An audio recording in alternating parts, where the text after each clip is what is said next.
बिस्मिल्लाहिर्रहमानिर्रहीम, अस्सलाम वालेकुम। उम्मीद है आप सब बिल्कुल खैरियत से होंगे और ज़िंदगी को भरपूर तरीके से एंजॉय कर रहे होंगे।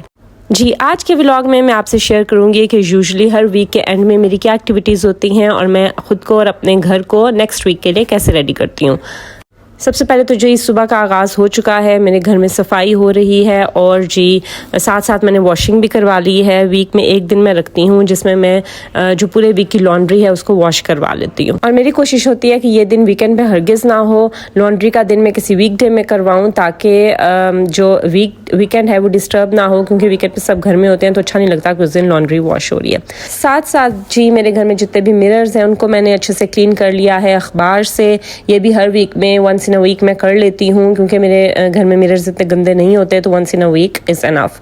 और जी साथ साथ लॉन्ड्री हो रही थी, सफाई हो रही थी और मैंने जी अपने मिरर्स भी क्लीन कर लिए।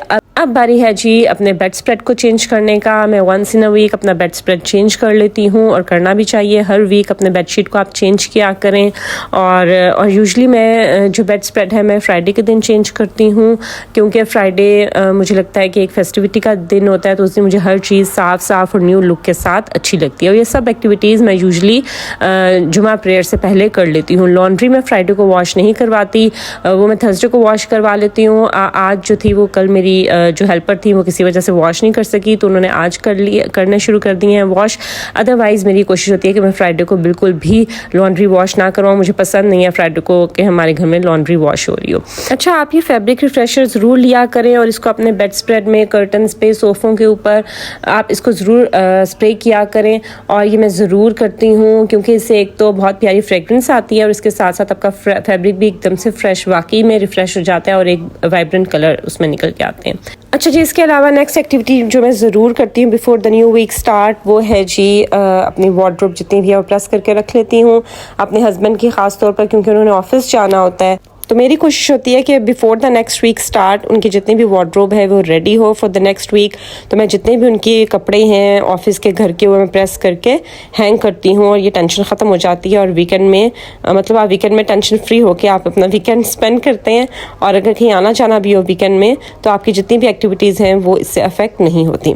उसके बाद जी एक और मेन एक्टिविटी जो कि मैं करती हूँ before the start of the new week, वो है जी कि मैं अपने जितने भी इलेक्ट्रॉनिक्स हैं उनको मैं क्लीन कर लेती हूँ, ख़ास तौर पे जो किचन के इलेक्ट्रॉनिक्स हैं। वैसे तो मेरी ये ट्राई होती है कि मैं डेली बेसिस पे भी माइक्रोवेव को अंदर से एक बार स्पॉन्ज लगा दूँ रात सोने से पहले, लेकिन समटाइम्स ये नहीं भी हो पाता क्योंकि ऑब्वियसली मेरा टॉडलर है और उसके साथ रोज़ मतलब कुछ एक्टिविटीज़ नहीं हो सकती जो मदर्स हैं वो समझ सकती हैं।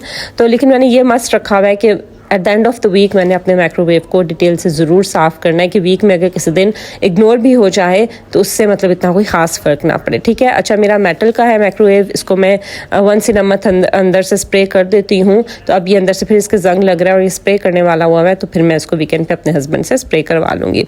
और जिसके साथ ये मेरी डो मेकिंग मशीन है, आटे की मशीन जिसको हम कहते हैं, ये भी मैंने साफ़ कर ली है। तो मैं साथ साथ भी साफ़ करती हूँ जब भी आटा इसमें बनता है।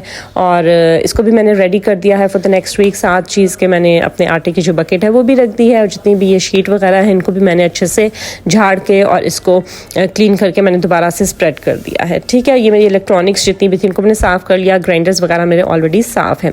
अब जी खुद की सफाई का भी ख्याल रखा जाए। मैंने जी अब यहाँ पे अपने कपड़े प्रेस किए हैं और अब मैं शॉवर लूँगी, फ्रेश होंगी, थोड़ी सी स्किन केयर करूँगी जिसकी रूटीन मैं आपके साथ पहले भी शेयर कर चुकी हूँ, आइंदा भी शेयर करूँगी, और नमाज़ पढ़ूँगी। जी नमाज के बाद जी मैंने अपने बेटे को ऑब्वियसली उसको भी टाइम देना है, उसको थोड़ा मैंने टाइम दिया है, उनका नैप टाइम है, वो नैप ले रहे हैं। तो अब जी मैंने यहाँ पर कबाब का बैटर मैंने रात में बॉईल करके रख लिया था। अब मैं यहाँ पर इसको अच्छे से मैश करके और इसके फिर मैं कबाब रेडी करूँगी। अपने शामी कबाब की जो रेसिपी है वो ऑलरेडी मेरे चैनल पे मौजूद है, आप वहाँ पर देख सकते हैं। बहुत मज़ेदार रेशेदार कबाब मेरे बनते हैं और मेरी फैमिली में सबको बहुत पसंद है। आप ज़रूर मेरी रेसिपी से शामी कबाब बनाइएगा। और इस तरह से मैं once in a month shami kebab बना के रख लेती हूँ। पूरा मंथ आराम से गुजर जाता है। अगर कोई गेस्ट हैं तो भी टेंशन नहीं होती। समटाइम्स नाश्ते में या खाने में भी अगर कुछ बनाने का दिल नहीं कर रहा तो आप आराम से शामी कबाब निकालें और इनको आप फ्राई कर लें।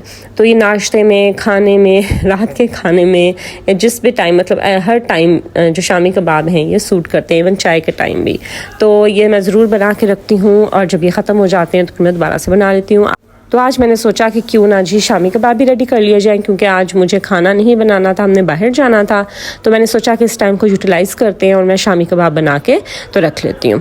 अब जी जो मैंने लॉन्ड्री करवाई थी उसमें मैंने अपने जो डाइनिंग टेबल का सेट है, मैट्स वगैरह हैं, वो भी मैंने वॉश करवा लिए थे। वंस इन अ मंथ मैं इनको करवा लेती हूँ, और अगर ज़्यादा गंदे हों तो लाइक ट्वाइस अ वीक भी मैं करवा लेती हूँ। ऑब्वियसली डाइनिंग टेबल के मैट्स हैं तो वो गंदे हो जाते हैं बच्चे के साथ, बच्चा कभी कुछ फेंक देता है कभी कुछ। तो ये जी आज मैंने वॉश करवाए थे, इनको मैंने अच्छे से प्रेस किया है और अब मैं अपने डाइनिंग टेबल को भी दोबारा से सेट कर लूँगी। और ये हमेशा आप अपने मैट्स जो हैं, अगर तो वो फैब्रिक मतलब कपड़े के हैं तो फिर आप उसको ज़रूर आयरन करके तो फिर आप उनको स्प्रेड करें, अदरवाइज़ वो बल पड़े हुए और इस तरह से जो है ना वो अच्छे नहीं लगते मैट्स। तो मैंने जिनको आयरन किया है अब मैंने इनको स्प्रेड कर दिया है। और जी मेरा डाइनिंग टेबल भी रेडी हो गया है। डेली बेसिस पे भी इसकी डस्टिंग मैं करवा देती हूँ अपनी हेल्पर से, और वीकली मैं ख़ुद भी वीक एंड पे मैं ख़ुद भी इसको एक दफ़ा से देख लेती हूँ।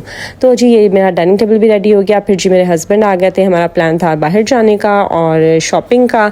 तो जी हम चले गए थे जी सेंटोरस मॉल, क्योंकि अभी बहुत सी ब्रांड्स में न्यू कलेक्शंस आई थी ईद की। तो मैंने कहा कि ईद के नज़दीक जाके तो फिर समटाइम्स आपको वैरायटी भी नहीं मिलती और कुछ समझ भी नहीं आ रहा होता कि क्या लिया जाए। तो हमने सोचा कि अभी से हम ईद की कुछ शॉपिंग स्टार्ट कर लेते हैं, क्योंकि फिर नेक्स्ट वीक से मेरे कुछ गेस्ट भी आ रहे हैं तो फिर ज़रा निकलना मुश्किल हो जाएगा।